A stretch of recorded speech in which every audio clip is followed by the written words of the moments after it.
When in trial, review God's great mercy. July 21st. Uphold my steps in your paths, that my footsteps may not slip. I have called upon you, for you will hear me, O God. Incline your ear to me and hear my speech. Psalm chapter 17 verses 5 and 6. The Lord directed Moses to recount to the children of Israel his dealings with them in their deliverance from Egypt and their wonderful preservation in the wilderness.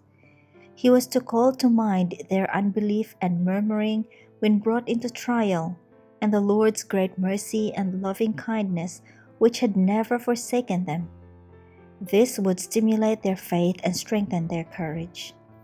It is just as essential that the people of God in this day should bear in mind how and when they have been tested, and where their faith has failed, where they have imperiled His cause by their unbelief and also by their self-confidence.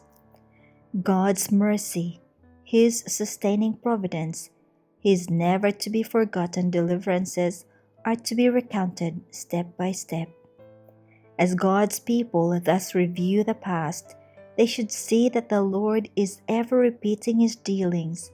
They should understand the warnings given and should beware not to repeat their mistakes.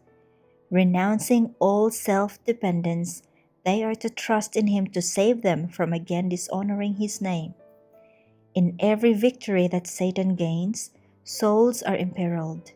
Some become the subjects of his temptations, never to recover themselves. God sends trials to prove who will stand faithful under temptation.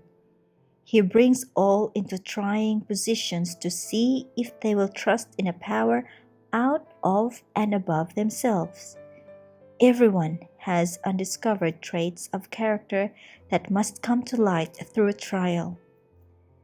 God allows those who are self-sufficient to be sorely tempted that they may understand their helplessness.